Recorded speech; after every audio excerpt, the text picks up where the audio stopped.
All right, ladies and gentlemen, if we can have your attention, please. We're going to go ahead and call the first governing board the second governing board workshop to order at 9 o'clock. And if you will stand with me, we'll recite the Pledge of Allegiance. I pledge allegiance to the flag of the United States of America and to the republic for which it stands, one nation, under God, indivisible, with liberty and justice for all. Thank you. All right. We do have a quorum with all 9 members present, and the first order of business is the minutes from the September 9th workshop. If there's no objections, we will post those as written. Any objections? Okay. All right. First order of new business is statutory changes implications. As of September 24th, the Arizona legislature changed the Arizona Statute 33-1808, which has to do with elections and posting notices and signs and things like that. And they actually broke it out into 2 sections. One is association-specific political activity, and that is activity that would happen around the board, around the community, specific to the rec centers of Sun City West. Okay, we have a policy already, and the policy deals with civic elections. That's LO4. And what the board will need to do is split out the association-specific political activities and make LO4 more specific to civic political activities. Okay, just a note for everybody. All right, committee policy review recommendations. FY04, FY05, FY09. Dick, do you have a report on that? Those 3 policies were deferred from the Budget and Finance Committee meeting simply due to time constraints. We had hit the 3-hour limit, and we thought that was enough. We appreciate that. So we will reschedule them at a later time, and they will be reviewed thoroughly. So they're back to your committee. Yes. All right. Roberta, FY01, FY06. Yes, there's a red line on the second page under section Which one, Roberta? 3.4. Which policy? I'm looking at a FA06. Okay. Am I missing one? There's FI01 is here, but I didn't see any changes. Are there any changes to FI01? Not that I am aware of. Okay, thank you. But FA06 we have on page 2 on 3.4. A correction, it should be general managers and governing board executive assistant offices. Instead of governing board manager. Correct. Okay.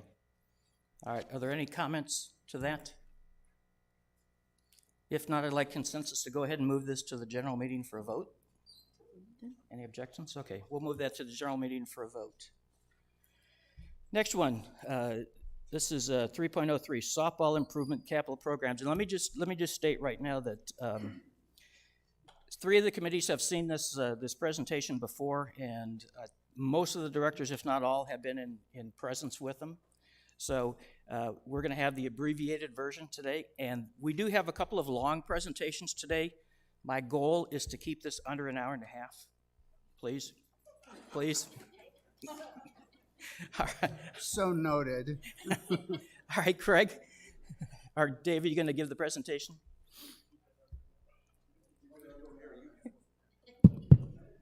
Craig Hone, president of softball club, and you're right, Tim. Everyone here's kind of gotten used to this presentation. Anyway, thanks for hearing us, and I'd like to introduce past president and who did the most of the hard work on this in the spring, turning in and summarizing things. Past president Dave Rigg. Thank you, Craig. Thank you, Mr. Hurley, Mr. Schwind, and the governing board. Appreciate the time to come up, especially for only about 3 or 4 minutes. So.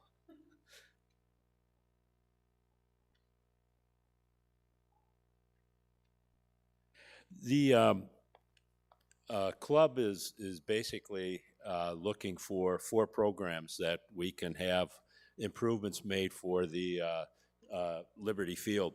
And the first one is the outfield fence and artificial turf.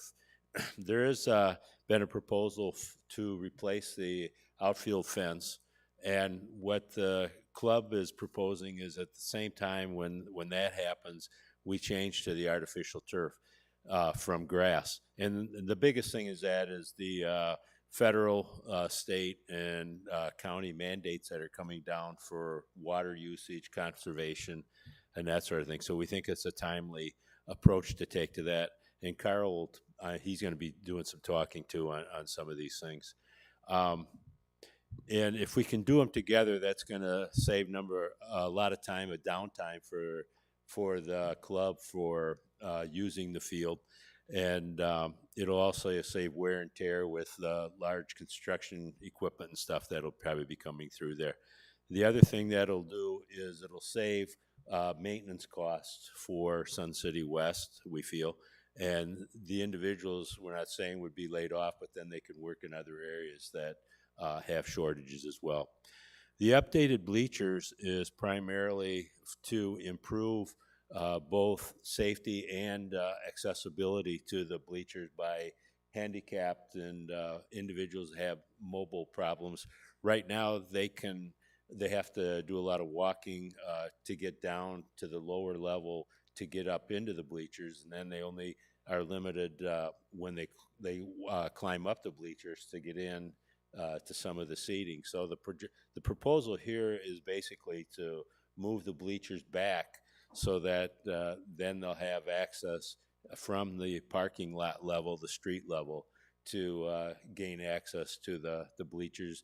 We'll have areas into the back where people in wheelchairs can sit if in their walkers, and then we'll have dedicated chairs up there seating for the individuals as well. And it'll also improve the traffic flow down at the lower level for people when they're walking in front of the bleachers between the backstops and that. And I know Property said they're making a trip up there shortly, so that'll be nice for them to see. We have the clubhouse it's a nice clubhouse, but we've surpassed its usage a little bit. And so what our proposal is 2 options. One was to increase the size of the upper level so we could have more people in meetings rather than having to go to other locations throughout Sun City West. And then for better storage of our uniforms, our equipment such as softballs, that all need to be kept in a controlled environment. And then the other concern up there is the American Disabilities Act. They don't really have access because they have to go through a pretty steep stairway, but we do accommodate though in the lower level. So, but there again, it's not equipped with enough tables and chairs to have meetings down there. And if there's ball games going at the same time, then we don't have access to use for meetings up there. The last one is the batting cages. And as part of the proposal for the clubhouse, we had an option B, which was to build a clubhouse out beyond the outfield fence. And so that would accommodate our need for meetings and special events that we would have. And we could have the batting cages back there. We have a lot of players that, new club members that haven't played ball for sometimes 30, 40 years, which is probably the norm for all of the people that join the club. And so the batting cages would give them the capability to improve their skills on a moving ball. Right now we have one batting cage, and it's like little kid's t-ball where you put the ball on the tee and hit off of that. And so this would be a big improvement. And it's also can be a revenue source too, because when you go to like D-bats to play or hit the balls, you get like a credit card, and each round is about 15 balls, and it's about $1.25 to do that. Well, we would have the same thing here, so people wouldn't have to drive the 25 to 30 minutes to go to D-bats and that. So Those are the 4 projects that we're looking at, and I know Carl's going to touch on some of that too in his, so thank you very much. All right, thank you, Dave. Are there any questions from the board on this topic for Mr. Riggs? Roberta? What we didn't touch on yesterday at the other day at properties, is the club going to be putting funds into this? Well, here's the change that has taken place over the years. The club in the past has paid for most everything that you see at that ball field. And so about a year and a half ago, some changes were made within Sun City West where we were told we're retirees, we shouldn't have to work and pay for all these things. So essentially submit the proposals to the rec center and then go for hopefully approvals on these projects. So there would be some things that we would share the cost, like when we replace the turf usually lasts for about 10 to 12 years. Then the setup that we have with the rec center is the club will pay for half of it and the rec center pays for half of it. And that's how we are on some of those. But we're going to be relying more and more on the rec center than we ever have in the past. Okay, any other comments, questions? Sharon? Just a comment, because I believe you also applied for 501c3. We're in the process of doing that, yes. Okay, and if you become a 501c3, some of these rules would change. Would we what? I'm sorry. These rules would change then. Exactly, exactly. Okay. Are there any audience comments particular to Dave's topic? Would you come down, and you know the routine by now, sign in and give us your rec number?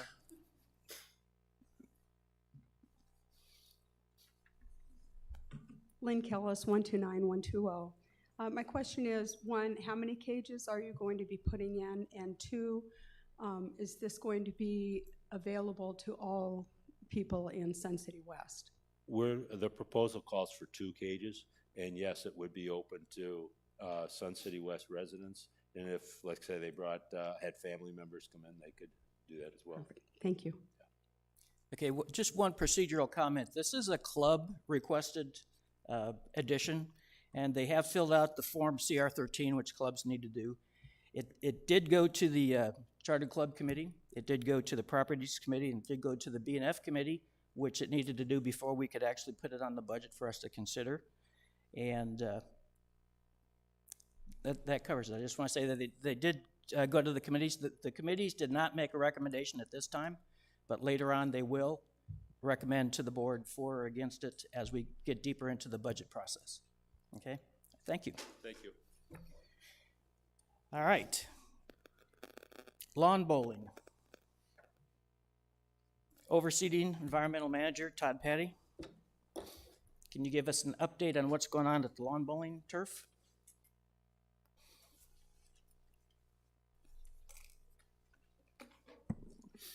All right, good morning. Good morning. And I do have a little bit of an update on our lawn bowl greens over here at Johnson. Just a little bit of background also. We, as you know, we have 4 lawn bowl greens here in the community. The greens were built back in 1978, which puts them about 44 years old, and they are starting to show their age. Last winter, the club had to cancel several late season events due to excessive wear on the greens from foot traffic and heavy compaction.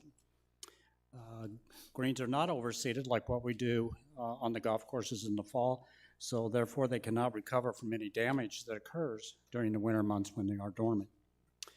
Greens are dormant for about 5 to 6 months out of the year, depending on the weather, and this is the time that I feel that we do the most damage to the greens, with all the traffic on there, but the mowing and the rolling and other maintenance practices to get the greens in great shape and keep them fast and smooth. But with that, again, I think that's where we're doing the damage. Back in late August, we started to see a decline in the Bermuda grass, especially in the high traffic areas and also in the shaded areas. And I have some pictures here in just a minute that will show you exactly what I'm talking about. The bottom line is these greens need to be replaced. And so we do have a couple options, either tear them out and then regrass them or install synthetic turf, artificial lawn bowl greens. I really don't think the option of regrass them with our current water situation and need to conserve water, I just don't think that's a good idea at this point. So I have a short-term plan that I'm going to present, and we're right in the middle of that, and then the long-range plan as well. So if you can see, green number 4, which is part of our green, it's in the best shape out of all of them right now. We still have a few areas on that, but we are trying to get that open. And I know we had the president of the Lawn Bowl Club here and the past president as well.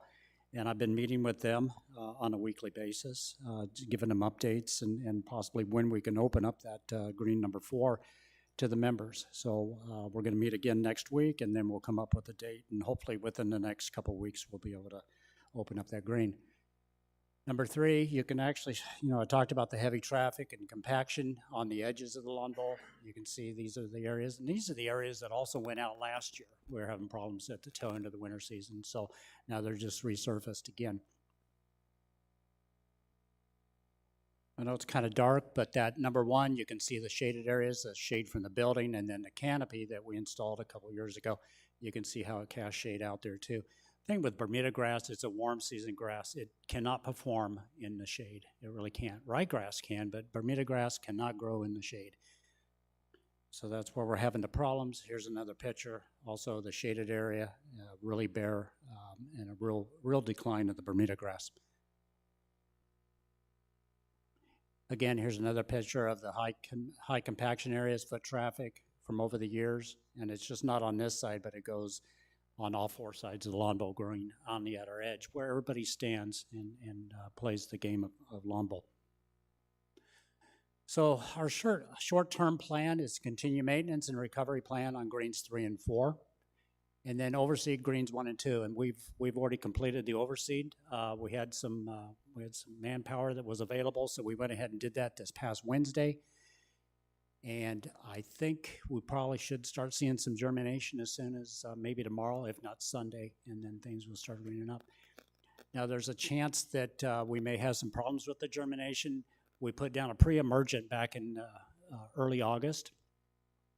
And with that, when you put a pre-emergent down, that means that you're not going to be able to germinate seed. So I took some test plots, or some plugs, took them back to my office, and hand-seeded them, hand-watered them for a while. And that's all new ryegrass. So this is promising as far as the overseeding goes on the greens, that maybe we can germinate seed and have some greens for this winter. So what you're looking at right there is 17 days after I seeded them. So that's pretty good. So we'll keep our fingers crossed and see what happens with the overseed. And so, but I think this time next week we should have a pretty good idea of whether it's going to work or not. Okay, very good. Any questions from the board? Got one more, just. Oh, sorry. That's okay. So we talked about the long-range plan. It was short-range, and this is our long-range plan, artificial lawn bowl greens. And then I did put some numbers together. Water savings of about 1.8 million gallons a year. That's a lot of water going out. So if you did have artificial greens, that would go away. Although I think I think you do water those a little bit. From time to time, you still have your irrigation set up on those, so you still water them, but it wouldn't be near the 1.8 million gallons. There's a labor savings, and this continues to go up every year, about $74,000 on labor savings. And then the operating cost, irrigation repair, equipment replacement, fertilizer, that's one that just continues to go up.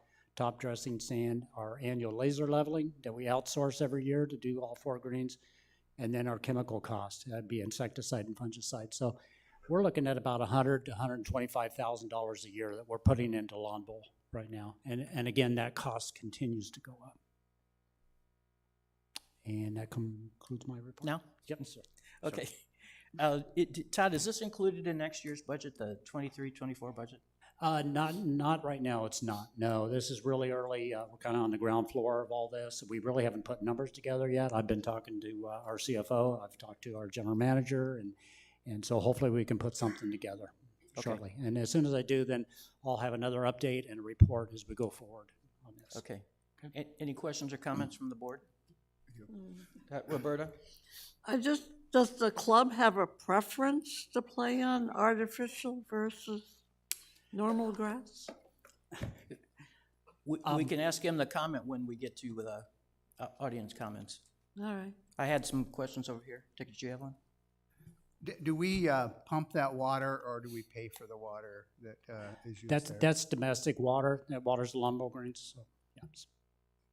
Okay, Sharon?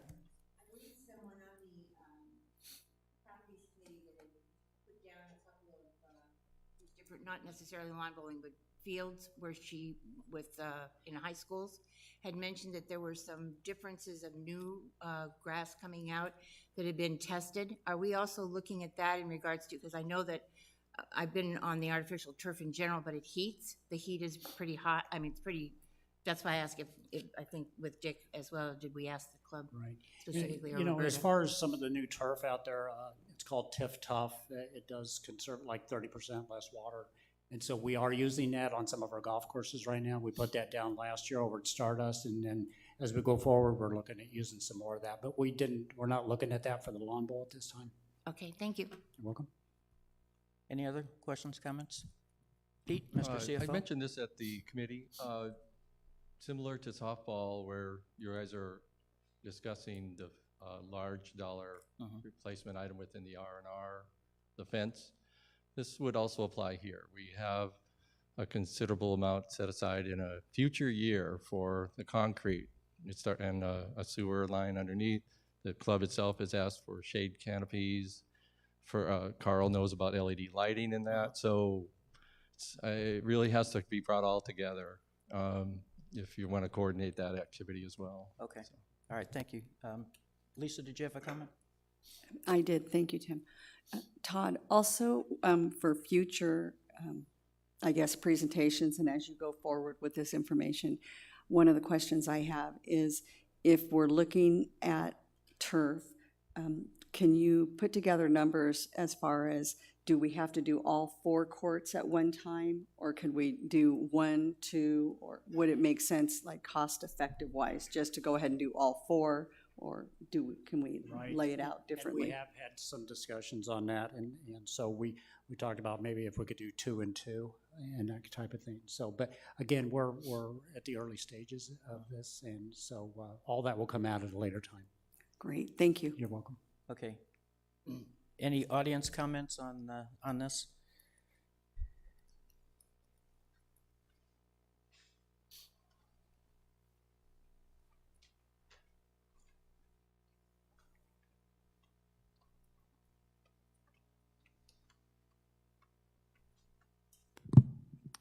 Chris Bankson, 130490, and I'm the president of the Lawn Bowls Club. I'm going to have Brad talk about this. He's our Greens Committee chair, and he's much more eloquent than I am. Thank you. Thank you. I'm Brad Berg, 131617. One of the comments that I just heard a question was what the members of the club feel about going to artificial. We haven't had one negative comment. The track history of clubs that have switched to artificial turf is that people end up loving it and their membership goes up after they switch to artificial. One of the reasons that the greens have been showing so much wear the last couple of years is not just because they're 44 years old, and that is the main reason, of course. It's lost vitality and become compacted, but our club grew a lot. We changed the way that we teach people how to lawn bowl. Lawn bowling is a sport where we do have to give lessons because the greens are fragile and we have to make sure people treat them appropriately, plus they have to learn the game. We made it much simpler, much more efficient, and our membership went way up. A year ago, we got 80 new members, which was really quite phenomenal, and we realized how easy it really was to go out and introduce people to the sport of lawn bowling. We had to cut back, actually, on our recruitment because we noticed that the greens could only support so many people. We were adding wear and tear to the greens. So artificial turf takes care of that.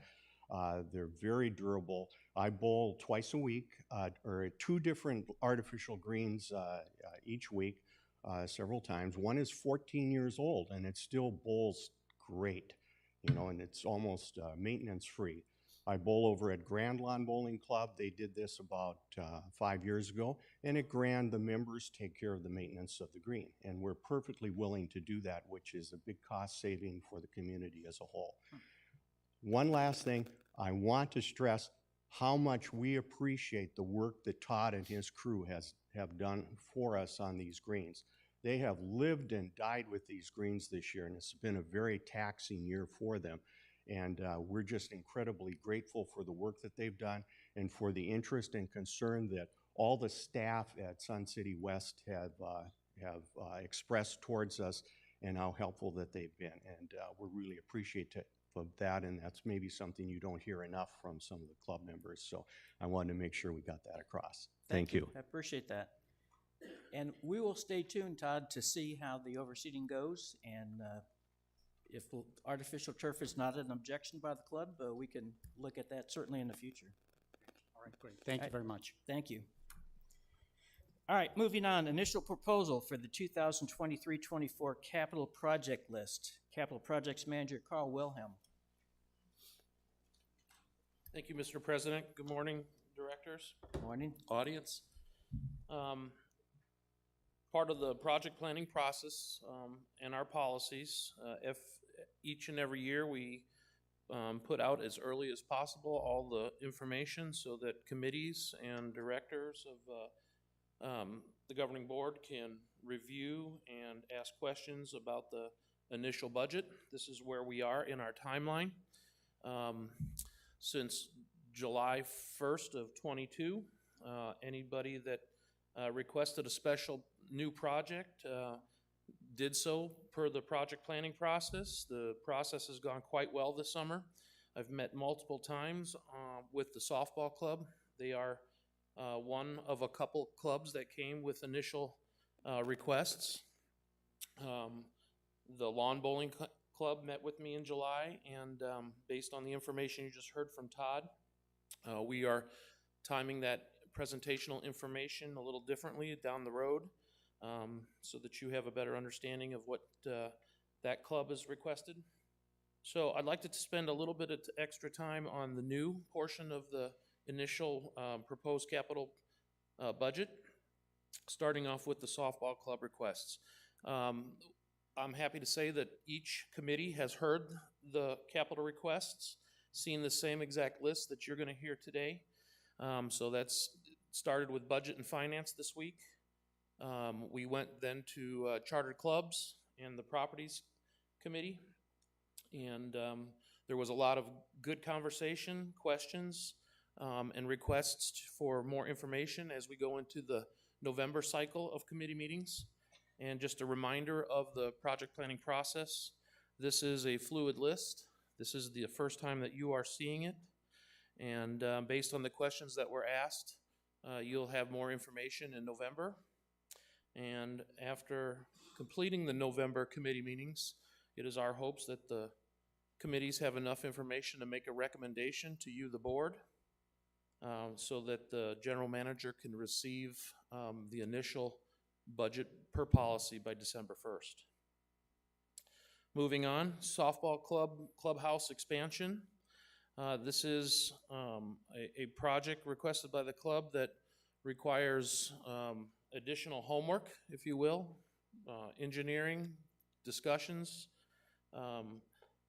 I've mentioned it in the committee meetings that the existing clubhouse, the option A that the club talked about, it really isn't a viable solution. That clubhouse is been discussed with the architect of record, and it's not modifiable. It could probably get a few areas remodeled for a little bit of space utilization, but I don't feel that it can be changed based on the request from the club.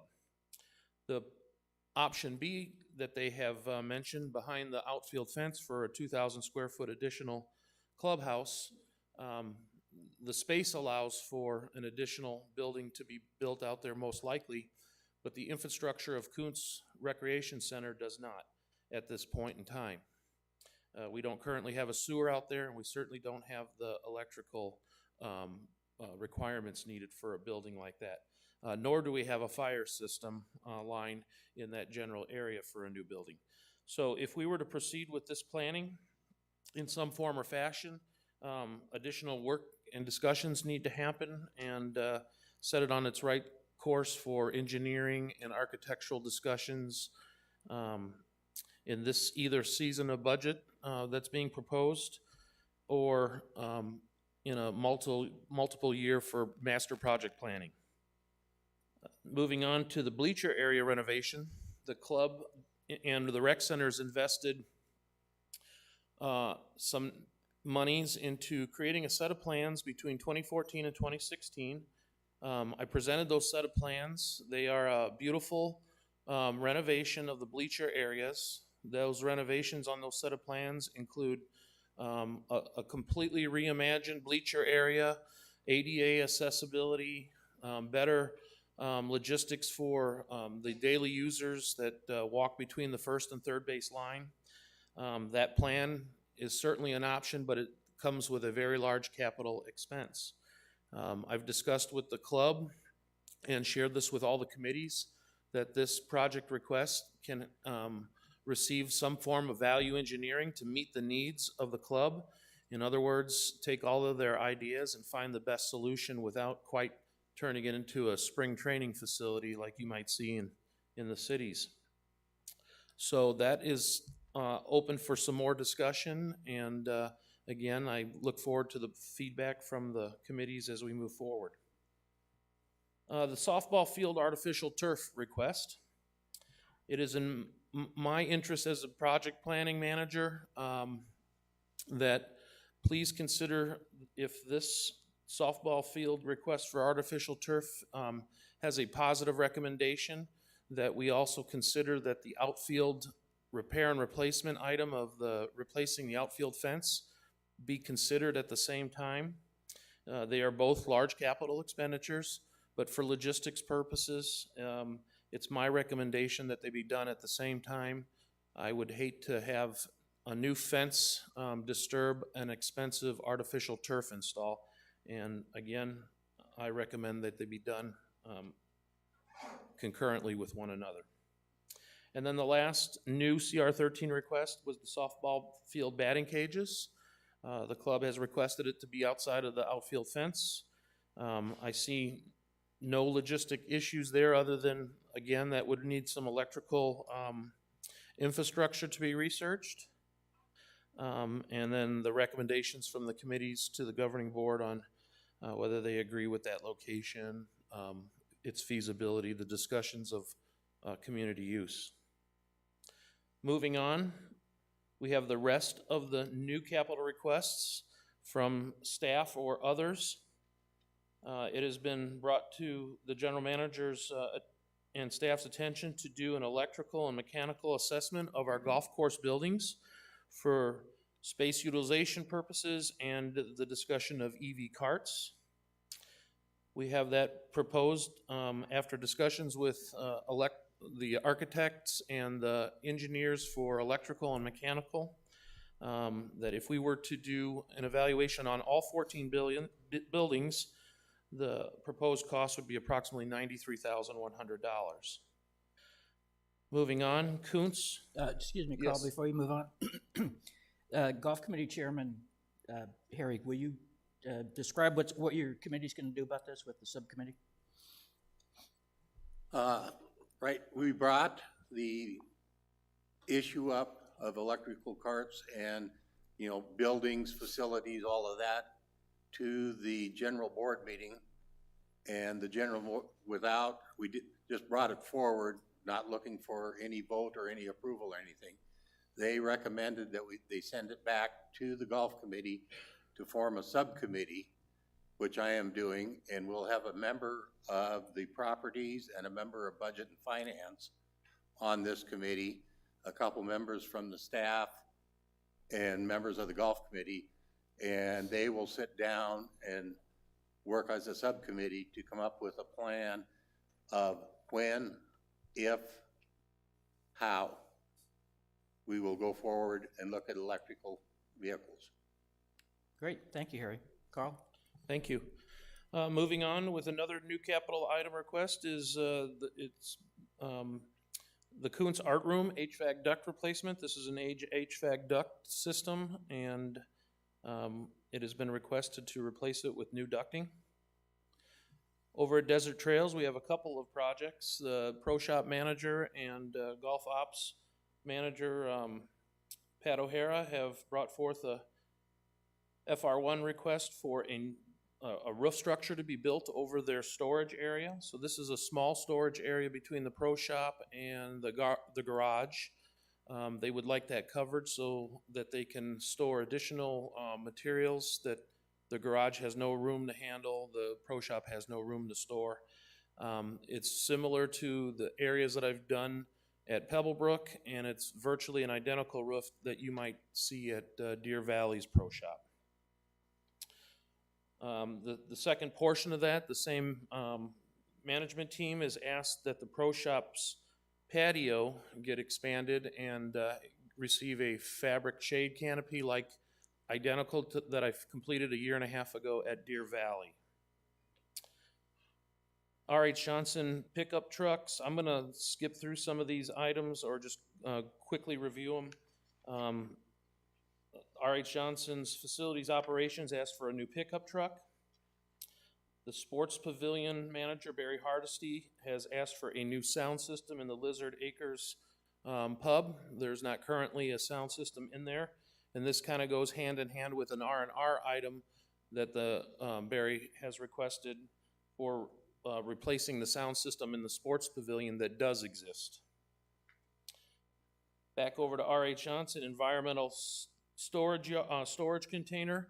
Staff has requested an additional cost-effective means of storing equipment over in the environmental services yard. This is a metal storage cargo container that you see in a lot of places being used.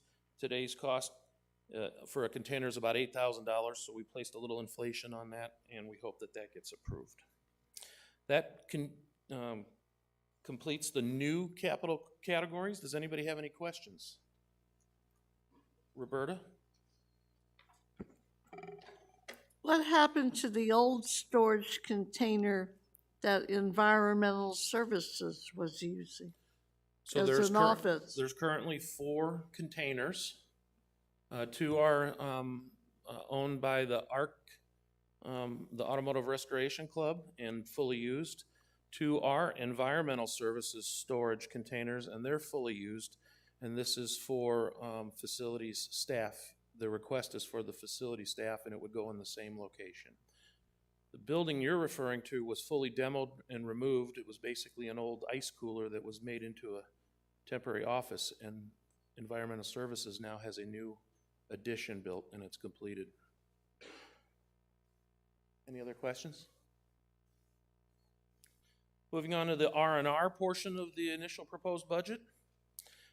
It is proposed that the R.H. Johnson parking lot number 3 in front of the social hall, west of Fry's, also get a full mill and resurface, identical to what is happening in parking lot 2 as we speak. Here is the Kuntz softball field outfield fence replacement that I discussed. That my recommendation is that if this gets approval, that it be timed with the discussions about artificial turf. Beardsley Arts and Crafts parking lot, mill and resurface. Again, another parking lot with full tear out and replacement. Beardsley's Aquatics was completed 7 years ago, is in great condition, and now it is time to do the arts and crafts portion.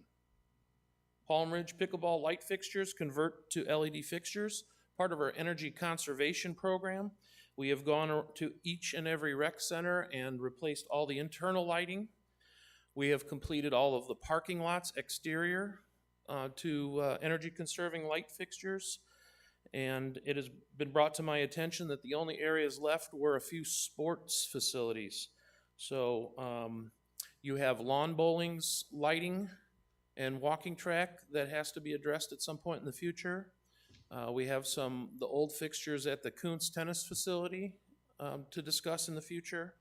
And currently we are proposing that the pickleball courts at Palm Ridge be converted over to LED Musco lighting. At the sports pavilion, the bowling lanes, the sports pavilion is experiencing a failure in the lane conditions. It is being proposed that new lanes be overlaid, 30 lanes. If you were to be if you were to go to look at the sports pavilion lanes 1 through 6, and then continuing on through the rest of the 30 lanes, the joints are over time have separated a little bit, and the fluids that are applied to the lanes have made the lanes swell, and it is affecting bowling play and tournaments. R.H. Johnson pool deck resurface, a new rubber deck. Yes, the R.H. Johnson pool was completed 6.5 years ago. The selection at the time was basically an industry standard cool deck surface. You never know what you're going to get when a cool deck in use. So over the last 2 years, Properties has walked this area, staff has walked this area, and we have multiple failure areas of the cool deck, which is basically where the cool deck just flakes off and doesn't adhere to the concrete below. It is in our interest to replace that next year with a new rubber deck identical to the one at Kuntz Pool. Moving over to Grandview, Pro Shop parking lot, mill and resurface, another parking lot that needs to be fully replaced. Again at Trail Ridge, Pro Shop parking lot, tear out and replace the asphalt. Beardsley is being requested for cardio equipment replacement, treadmills and cross trainers.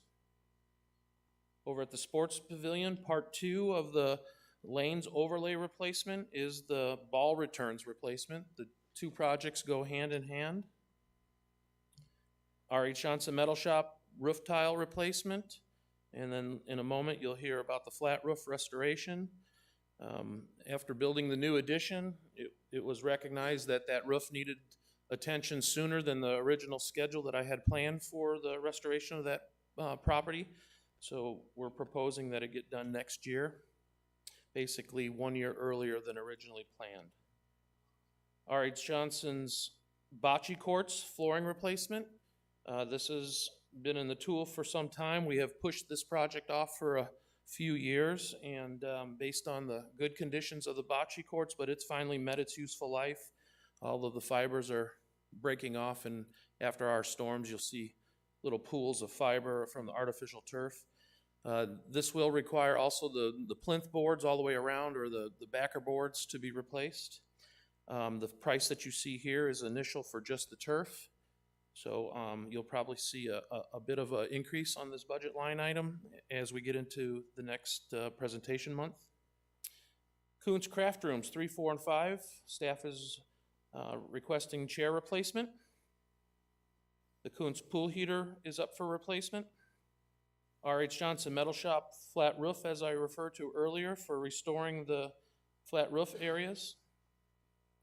Beardsley Clay Club. Just recently, we completed the monitor station for the club. Turned out absolutely beautiful. The club is, in fact, the president is here and expressed how much they enjoyed their new area and how happy the club is from the how they're operating. We attempted to do that center section flooring, but it was cost prohibitive in the budget that I was approved. So the club president at Clay Club and I have discussed that it would be best to just prolong the flooring until next year's budget cycle and redo all 3 floors with a epoxy chip seal.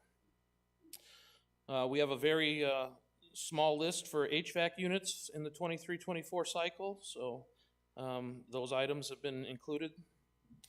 Sports Pavilion Barry Hardesty also asked that the Memos Cafe cabinets and countertops be replaced behind the eating counter.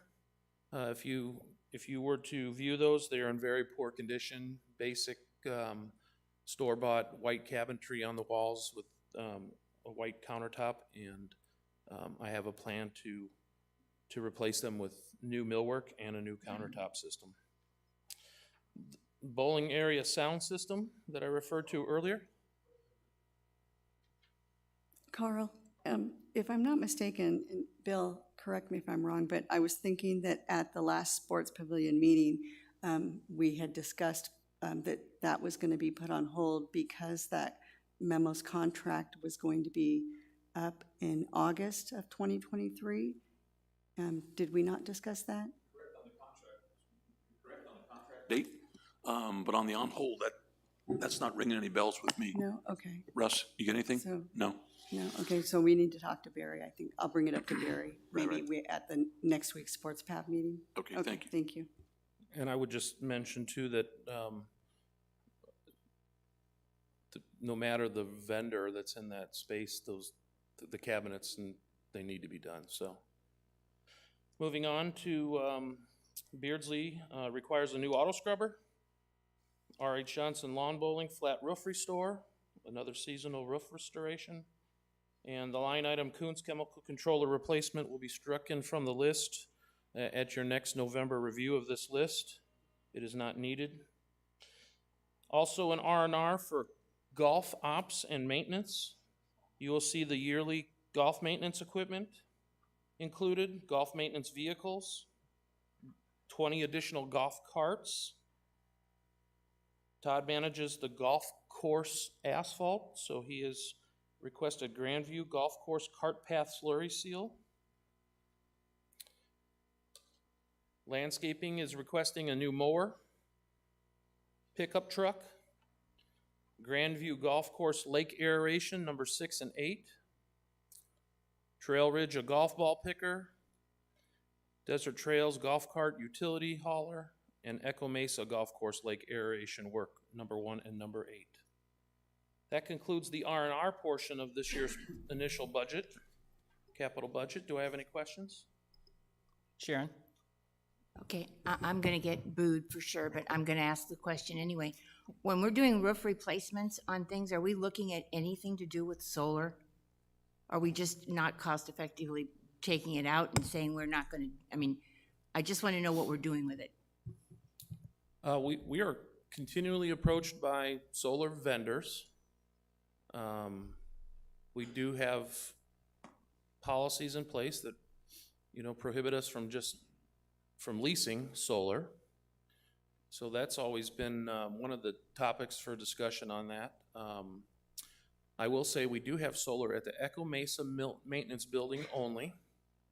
It has a contract from 2018, or from the time that the solar energy laws changed at 2018, Echo Mesa produces an amazing amount of solar energy and is very profitable. We get a 1-for-1 return on what we create in solar. I had to repair that solar structure 2 months ago for golf balls that inadvertently, go beyond the driving range, and I did this because I'm getting ready to restore that roof here in a couple weeks. So the vendor that came out, very knowledgeable, made it very clear that those agreements for the 1-to-1 don't exist anymore. It's almost like for every dollar of energy that we can create, there's about a 61-cent return on investment right now. And there's no rebates going on in the industry right at this moment. So again, every time this comes up, it's always a question for discussion, but currently, no, I am not looking for anything to be placed on the roofs. Tim, to that point then, if we're looking at any of the other infrastructure as far as being built, since there is the $350 million about infrastructure, I would like to see us at least take a look at, see if it is appropriate for us to be looking at solar. Sure, okay. Got that? Carl, before you go on to allowances, would you, at one of the meetings during the week, you described items that are not on the R&R that may be more than $5,000, but don't have a useful life of more than 5 years? Would you repeat that? Yeah, the operational side of it? Yeah. Yes. Okay. Let me grab one document. Mm-hmm.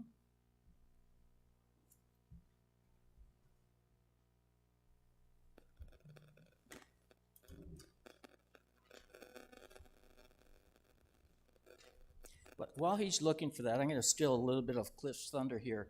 These R&R items come off of the reserve study that the CFO maintains.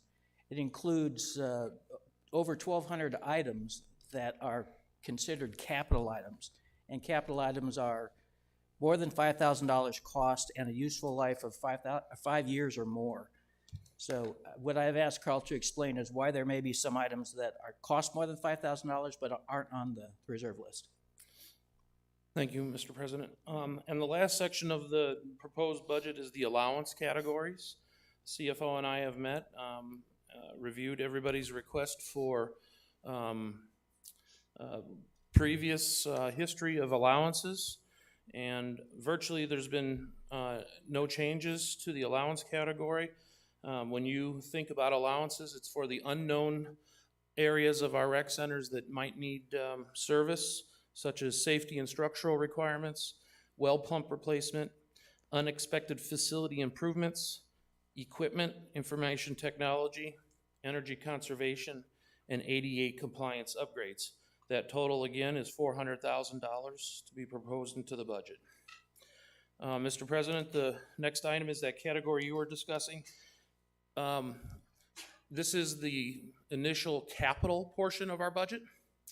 The next phase in the new year, we also implement the operating portion of the budget.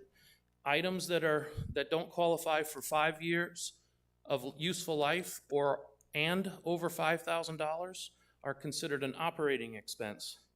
Each year we have operating expenses in multiple areas: roofs, asphalt, all kinds of things that you'll hear on this list. So I'll quickly go over that.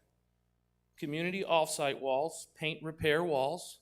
It's been requested to touch up and paint all of the masonry walls along R.H. Johnson Boulevard from Grand Avenue all the way to Bell Road. Parking lot seal and stripe for R.H. Johnson Section 1, which is the Activities Tennis Center area. Parking lot seal and stripe, Section 2, which is the parking lot that is currently being replaced. So after a parking lot is installed new, 12 to 18 months later, we need to seal that parking lot to preserve its 25 years of expected life. And then Kuntz parking lot seal and stripe, 1, 2, and 3. So a year and a half ago, we did the Kuntz replacement parking lots. We have our roofs general maintenance, where each year we have a vendor go up and work on roof drains, making sure that the debris from the storms aren't affecting our roofs, and if there's any bubbling from the sun in the surface. At Stardust, we'll have a seal and stripe of that parking lot.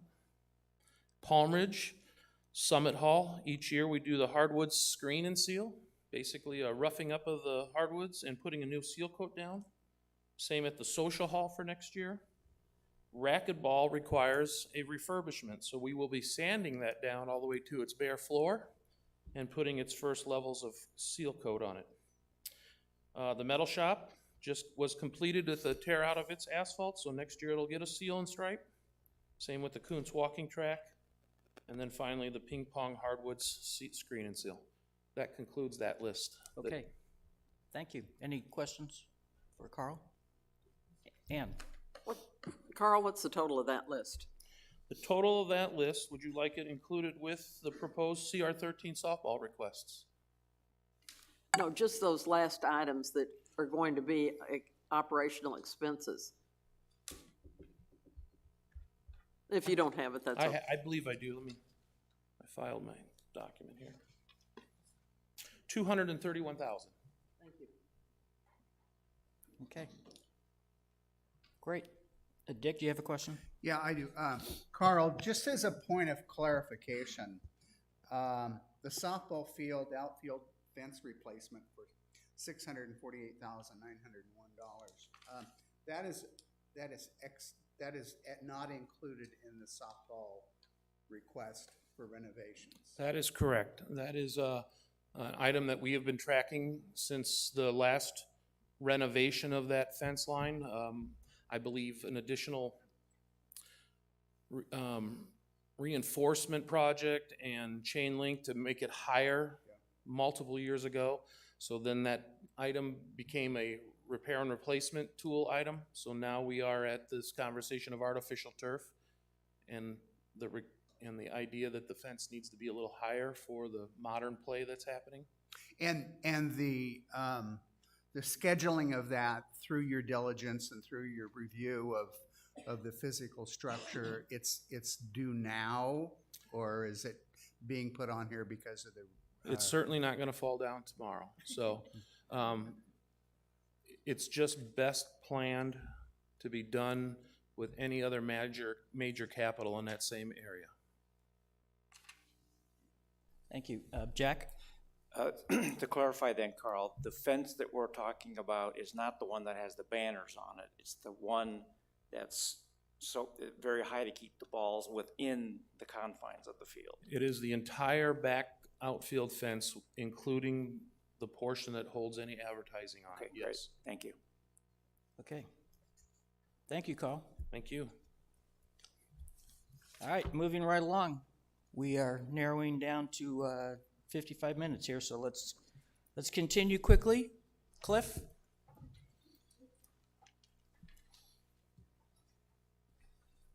This is Accounting Manager Cliff Swan. Good morning, everyone. Good morning. Okay, so I'm gonna get moving, 'cause I don't want to get the gavel or hear the music. Okay, so, first of all, when we talk about financial modeling, we use this as a baseline when we when we start our budget planning process. And it incorporates a lot of the things that have been discussed here today. In fact, a lot of the operational capital spend is actually built into this presentation. So let's get started.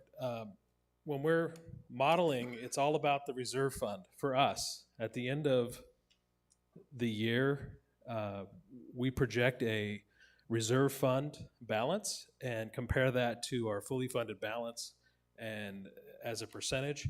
And that's really what drives our modeling. So when we talk about the reserve fund, we're talking about our operating cash flows or inflows or outflows from operations. So our operating income minus our operating expenses. And then we add to that our APF fees and then deduct our capital spend. And that tells us at the end of the year if we're going to push money into our reserve fund from our operating account or if we're going to draw money from the reserve fund.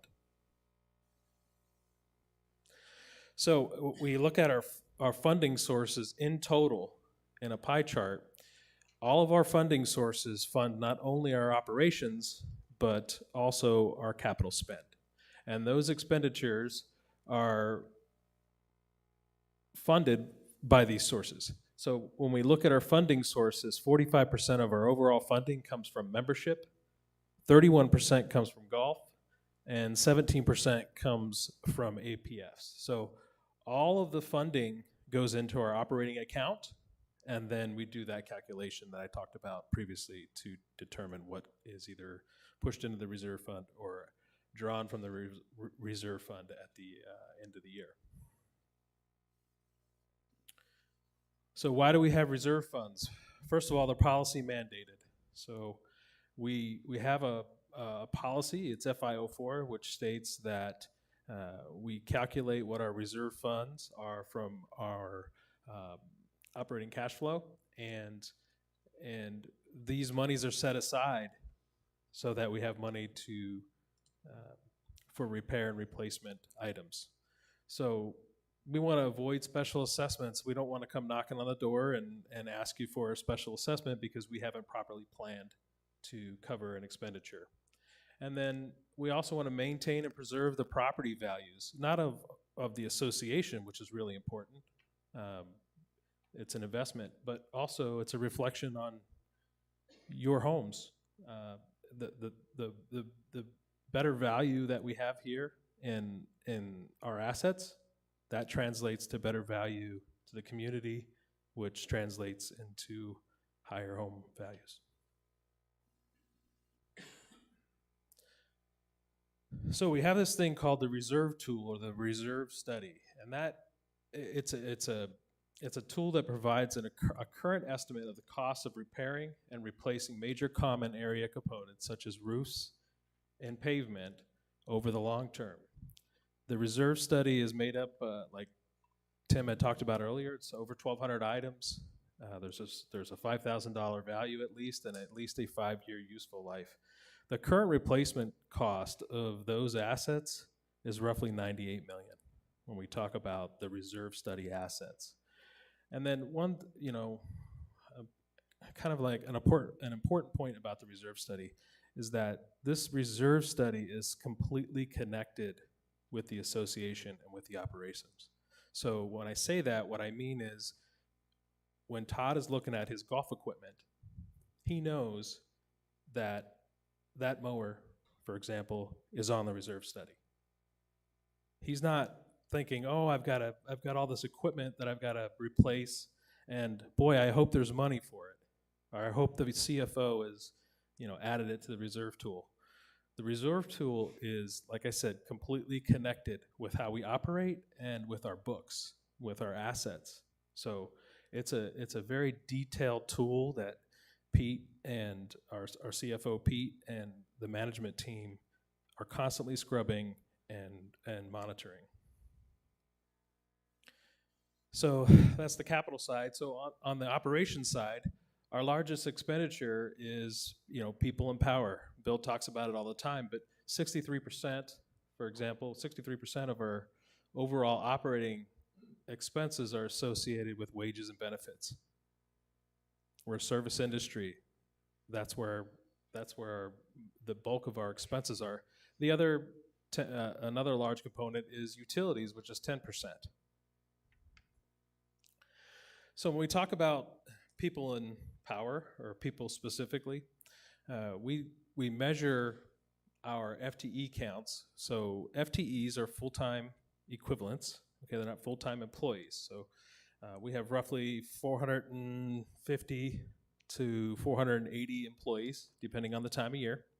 And when we calculate the FTEs for the total of those employees, these are the numbers that we get for fiscal year 19 through budget, this current year fiscal year budget. And you'll see at the top of this chart, there's a straight line that's identified as amenities and services. So the amenities and services have been constant since 2019, yet the FTEs have dropped. And some of this is just due to the economic environment, right? Some of it's planned, and I would say that 285 FTEs is light for us, so that's why we budgeted 291. But this is what we look at when we're talking about, FTEs and people. Excuse me. So in building our modeling, we have some management assumptions that we put into place, and they are here. So on the operating cash inflow outflow, in the revenue side, we have a 3% dues increase modeled out year over year, 4% golf revenue increase, and that could be made up of rounds or dues, and a 5% overall other increase, which are all those other revenue sources, sports pavilion, guest fees, things like that. Those are all built into our modeling, and those are the three large categories that we look at when we're modeling. And then on the expense side, wages and benefits, of course, and then all other expenses at 3.5%, and wages and benefits at 3%. On the capital side, we model out 1,200 APF title transfers. That's what the average is for the community. And then we also inject a $200 APF fee increase year over year. And then we talked about it earlier, R&R, capital spend, and average 1.8 million in new capital per year. Now, just kind of a side note, we just talked about roughly 3 million in new capital proposed for next year, not including any new capital spend for lawn bowling. So just when we model this stuff out, we take an average of what has happened, but that's what we're looking at proposed for fiscal year 24. So without getting too much in the weeds on this, this is what the modeling looks like. And you'll see the reserve fund down towards the bottom, and then the fully funded balance. One assumption that I haven't talked about, it probably should have been on that other slide, is we do calculate a 3% increase in the value of those assets year over year on the reserve study. It's an inflationary component, and per the policy, we have to do that. So when we talk about kicking a project down the road, that's one consideration we think about. What's the impact of kicking a project down the road? Does the useful life outweigh, the extra year of useful life outweigh the price increase to have it completed? That's one consideration that we make. But on here, you'll see on our current modeling, we will be above 44%, up to 48% over the next 5 years. Policy mandates that our FFB percent be at least 40%. So I put this slide together just to show the impact of our dues increases and what has happened over time and what's being proposed in the modeling. So in fiscal year 2019, you'll see there was a dues increase of $20, and the impact of that $20 dues increase through this fiscal year will be roughly $2.5 million, and by year 2028 will be $5.1 million. And you'll see in 2019 that dues increase, only the impact of that was only $270,000, because we have members who come on and off in their membership throughout the year, so we only take it averages out to be about a half a year impact when we implement a dues increase in the first year. But you can also see that in 2022, we made a decision coming off of COVID that we weren't going to have a fee increase with the uncertainty of what the environment, and you can see the impact of a 0% increase year over year is 0.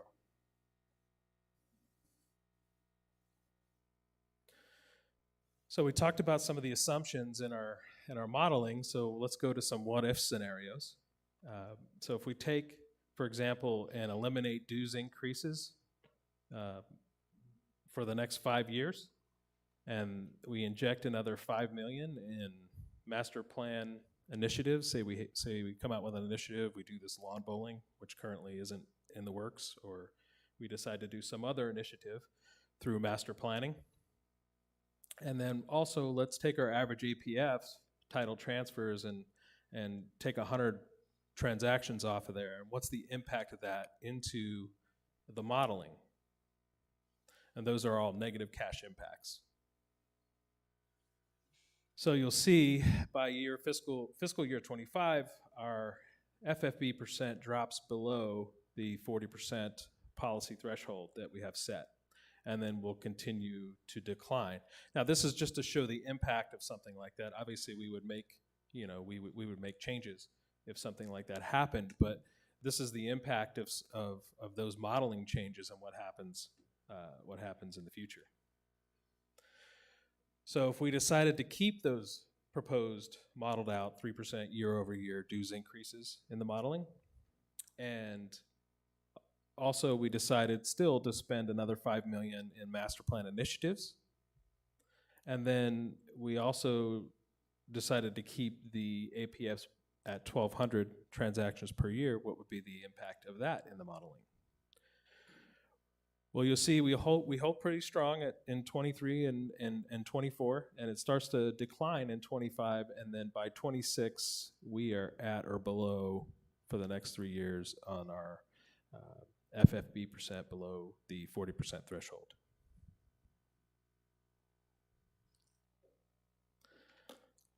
I'll turn it to you, Tim. Okay, thank you. Does the board have any questions quickly? Okay, there is one thing I want to ask Dick and his committee to do, as well as the other board members. To me, the important part of this is the assumptions that management makes when it looks at the budget.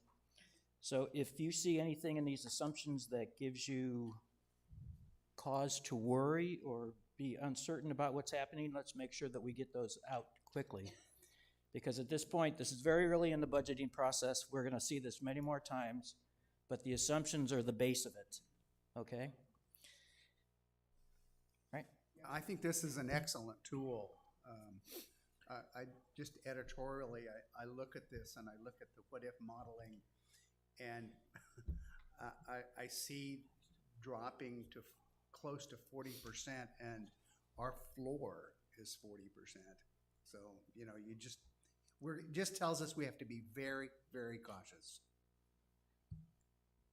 Okay, Roberta? I'm just wondering, the 1,200 on the APF, what is that based on? Is it an average of X amount of years, or is it based on like last year? Well, last year it's an average. It's about a 10-year running average that we have on the title transfers. Last year we had a great year at 1,610, I believe, somewhere around there. But we're already seeing this year that's starting to take a big impact. Okay. Do we have any audience comments for Cliff? Your name and rec number, please.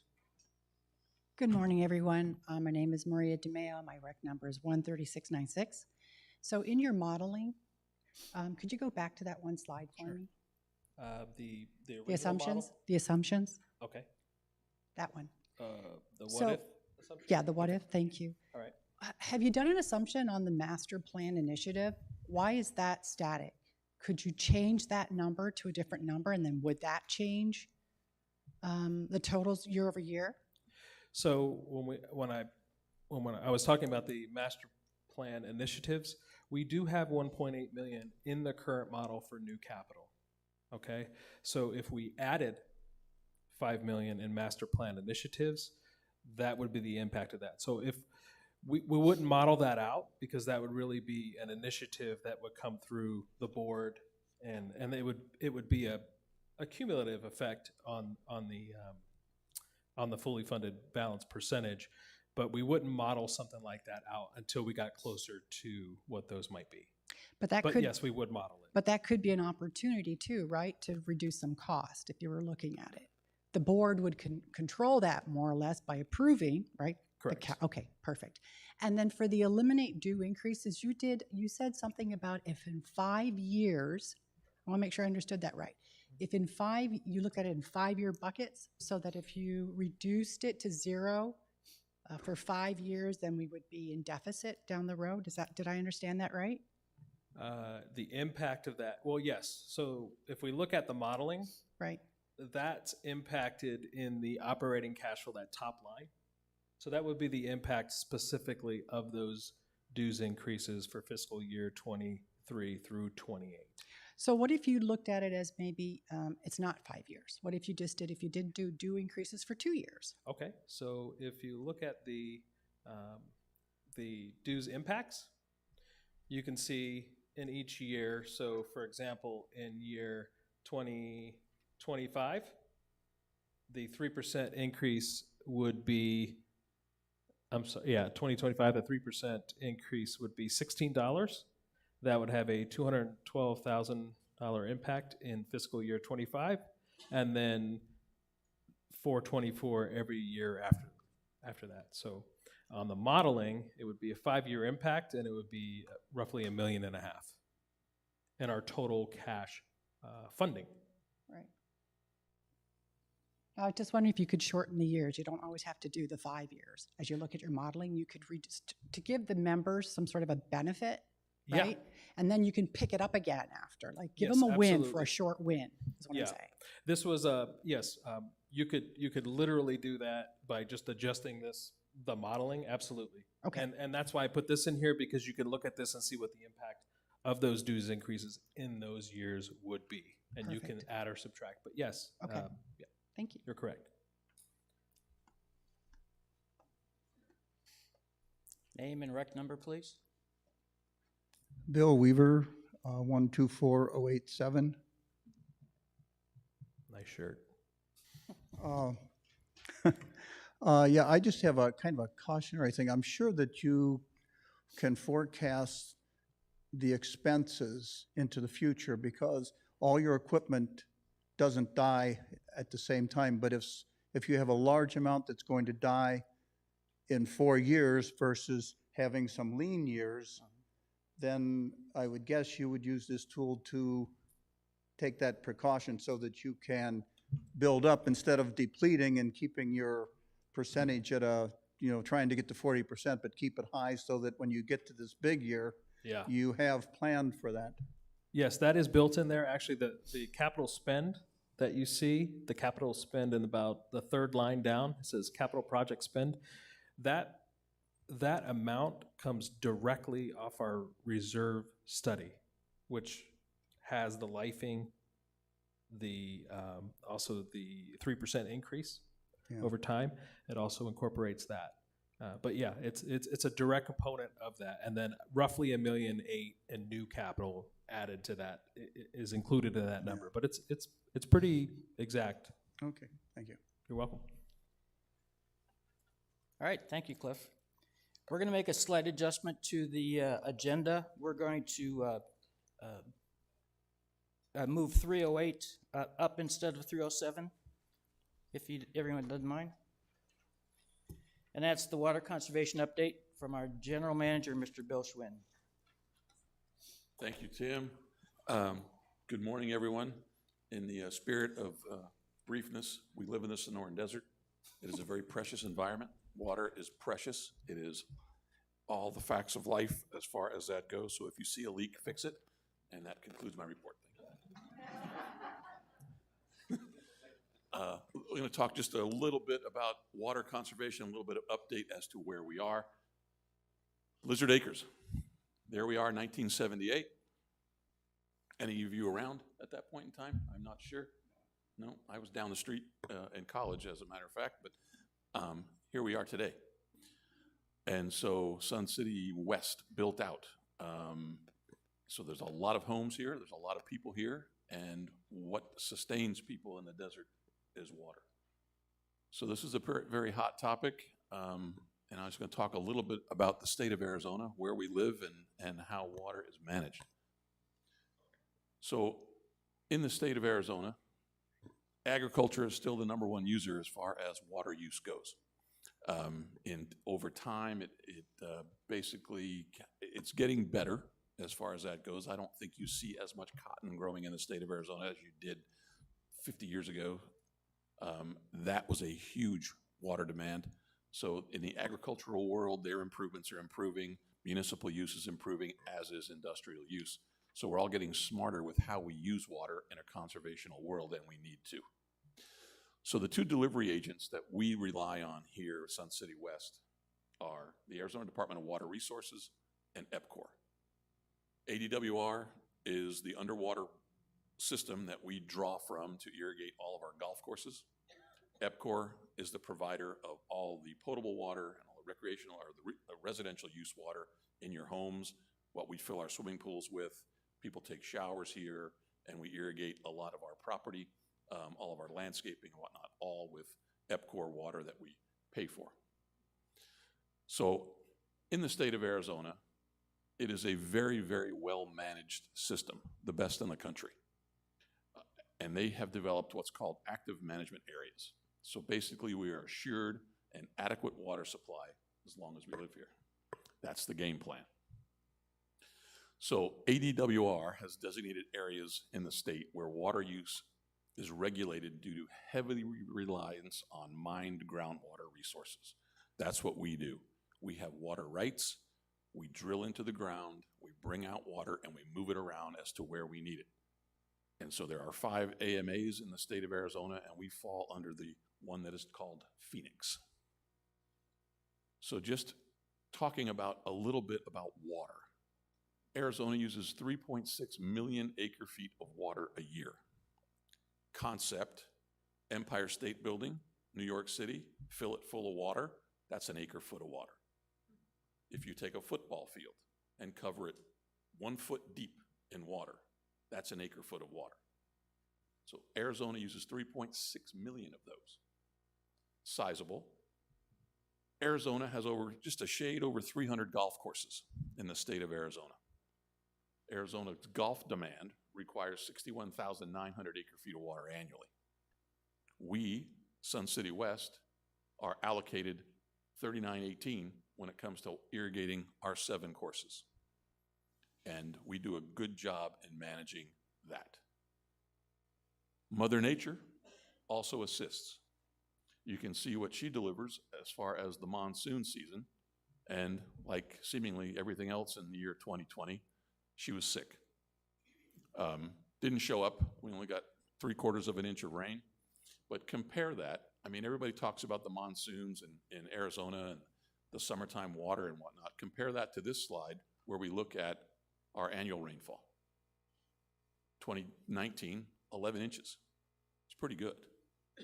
And so this is a little bit of a 15-year history of what we currently throw on our golf courses, all of which are under, the dark shades are all under the 3918 that we are responsible for. Anytime you go over that amount, we are greeted with a nice penalty and fine. And so we are very cautious about what we do. And given the amounts of water that Todd does throw on all of our golf courses, again, ridiculously commendable. What Todd and his team do to present the golf courses in the shape and condition that they are is award worthy. I mean, it is absolutely incredible. So anyway, this is where we go. And things change in 2025. So the Arizona State Department of Arizona Water Resources basically has a couple of planned phases as far as that goes, is how much water you can bring out of the ground. And so that's going to change. And we're braced for that, but I think doing what we do and making the enhancements that we currently have planned with turf removal and other things on our golf course with new pumping systems and smarter technology, we're there. So we're good. So a couple of facts really about the Arizona water supply.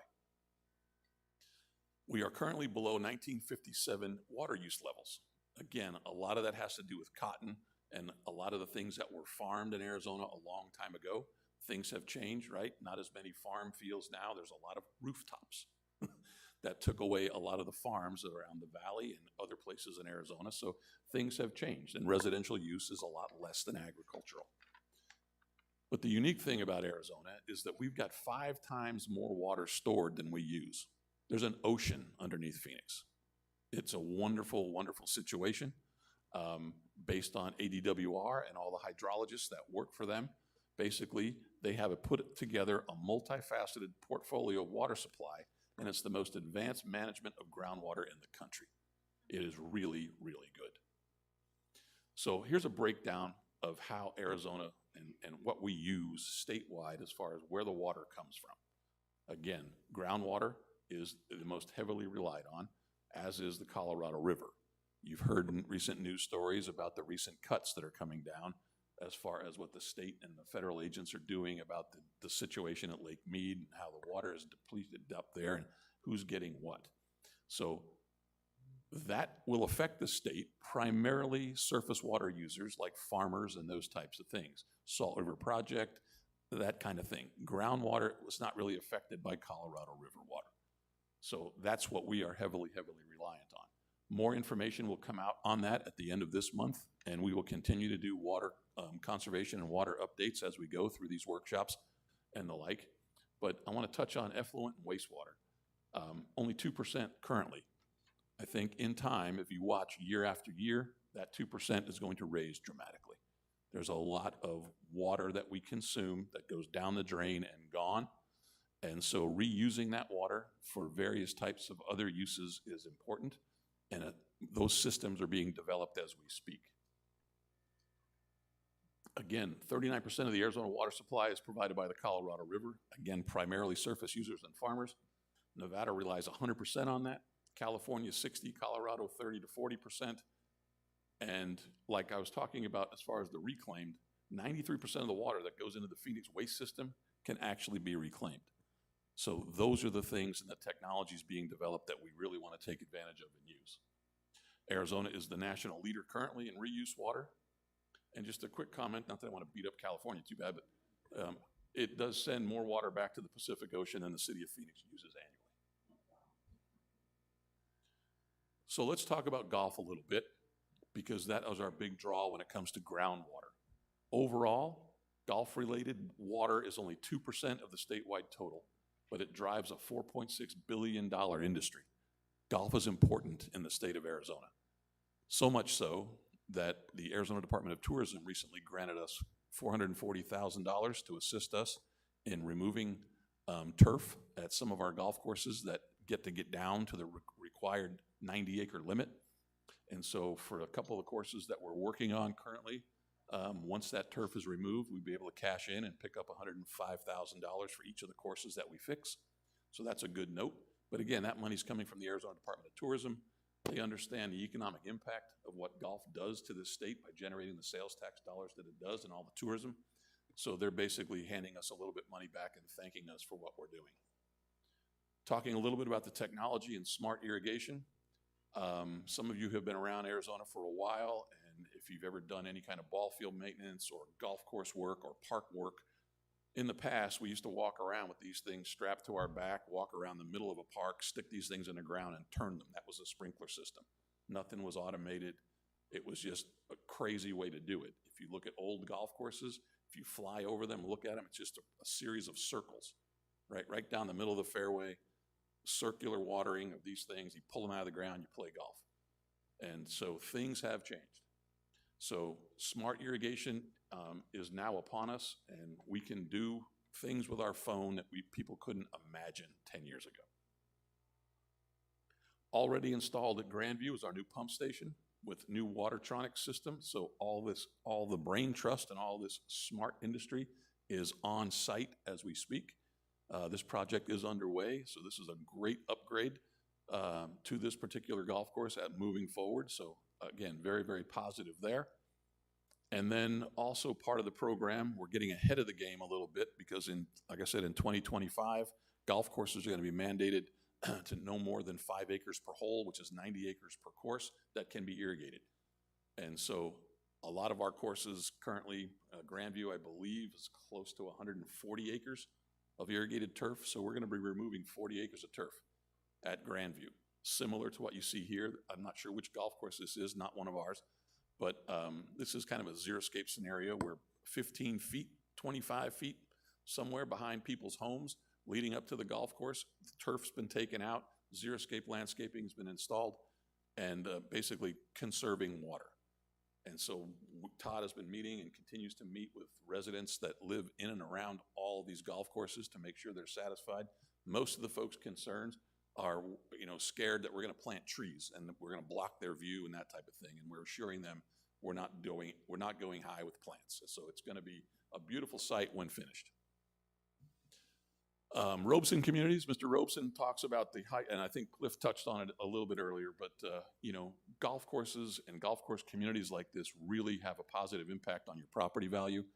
We know that, so we want to make sure when we fix these golf courses, we're not doing any damage at all to your property value. We're essentially enhancing that, especially with the water conservation techniques that we've got going. I think you're going to see a rise in your property value, which is very, very positive.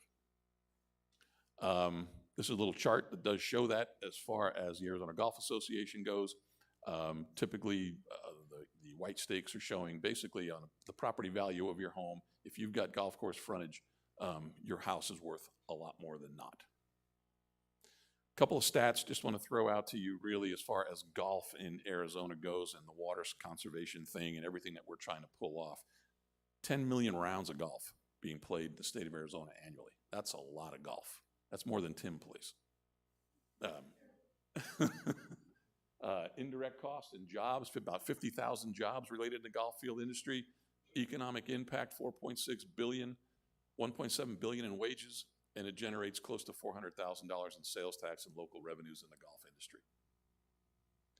These courses are beautiful. You are very, very lucky to live here, and I will stand here and tell you, you live in the #1 active retirement community in the nation. We get a lot of national rankings. We rank #2 in a recent Consumer Reports. We're trailing some community in Florida that I think the Hurricane Ian took off the map. So I think we're officially #1 now. But moving forward, let's talk a little bit about EPCOR. So that was all of our golf courses, again, Arizona Department of Water Resources, groundwater. This is commercial water use. We do pay EPCOR a bill just like you do. You pay your water bill, so do we. Again, so we got a lot of things to service here. All of our residents, all of the landscaping, all the medians in the road, our flowers at the entryway, swimming pools, all that kind of stuff we take care of, and we provide, that water is provided by EPCOR. Where does EPCOR get their water? Well, they get it from the ground too. But they also use CAP water, about 13%. That's the Colorado River. So again, they have stored water systems, they have other water surfaces, and they do use reclaimed. And so they're only at about 4% reclaimed.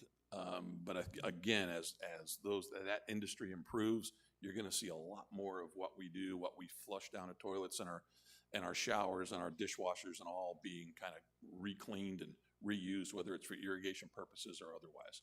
And as the industry develops, I mean, especially in Europe and other countries, I mean, they are drinking reused water. We're not there yet in Arizona anyway. But again, as time progresses, that's a change. Speaking of change, here's the rec centers at R.H. Johnson.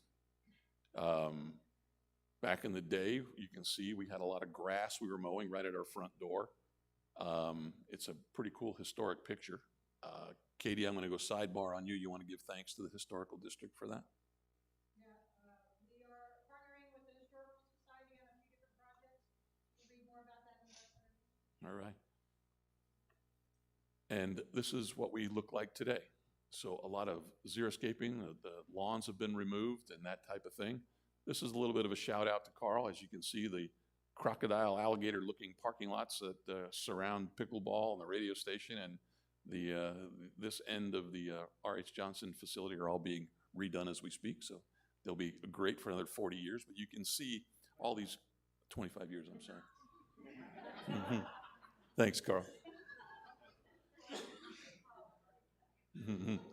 Oh, I want to go back just to mention a couple of things. These are some of the big hitters that we do have as far as our water use goes that we continue to deal with. Obviously, Beardsley Park has a little over an acre or so of grass that we take care of. Again, a lot of groundwater goes onto there. The softball field we did talk about. Just as a little bit of an impact and a little bit of a sidebar when it comes to advertising. There's your softball field. There's your softball field without advertising. It's all what you like, what you don't like. I'm not sure where you're going. But and again, when it comes to lawn bowling, here's a picture of that facility. It is first class. It ranks very high, and not only in the nation but in the world. A very, very wonderful venue and something we should be very, very proud of and take care of. But this is what we're kind of up against right now. It's being kind of loved to death. A lot of use on there, and we hope to be able to come up with some kind of remedy here shortly. So what can you do to save water? Obviously, check your irrigation systems. They say that 70% of a family in Arizona use their water outside. So check your lawns and your sprinkler systems, and anything that's fixable, please do it. Understand drought conditions. We do live in a desert. Pay attention to that. I'll give a little shout out to the Botanical Gardens over at Beardsley facility. If you want to see some good plantable options for you with lots of color and good vibe, that is a good spot. I believe they basically have sales periodically. They call them pot sales, means totally something different. But anyway, fix your leaks, leaky toilets, those types of things, install new fixtures. We were doing some low water use shower heads, and people like them so much they unscrew them and take them home, and we got to continue to replace them all throughout our rec centers, but that's just part of life, part of management. But every drop counts. Reduce your use. That's the kind of where we're going. We'll continue to give updates, but what they talk about here is you use about 100 gallons a day, whether you realize it or not. Check your leaks. It's a big user outside. Understand where the water's going in your house. You can save 200 gallons a month if you just simply turn your water off while you're brushing your teeth. And your dishwasher will clean the dishes. There's really no need to rinse them. I tell my wife that all the time, but she screams at me. But anyway, the number one water-saving device in your house is you. So join us and be good, and we will continue the updates. I do have a meeting at the end of the month. I will be sitting down with the executive director of ADWR as well as the CAP to get absolute down-to-earth information about how things affect us here. So I'll give a report back in November, and till then, thank you. Great, thank you. Any board questions, comments for Mr. Schwinn? Okay. Audience comments? While she's walking up, we're going to defer 307 and 309 until the general meeting because they're too important to gloss over real quickly. So apologies to Katie and Tracy. Hi, Lynn Kellis, 129120. I was just wondering if we had any information. Is the fire department using any of our wastewater, or is that potable water? Hydrants are potable, and I'm not sure what. Well, it just seems to me that if, we're talking about reusing water, why are we not looking at getting the fire department possibly to be using some of that water? I mean, it's just pouring out. We can reach out to them, but again, it's how they fill their trucks, where they get their water supply from. They could go to a wastewater treatment center if there was a fill station there. I'm not familiar with those. Okay. Yeah, I don't know how they use it either. It Right. just seems to me that that's a lot of water use, and maybe we could do it that way, save a little money. Okay, thank you. Next. Hi. Hi. Kathy Estes, 131671. Bill, you said something about the water in the medians. Does the rec center pay for the water? I know the county maintains the pipes. But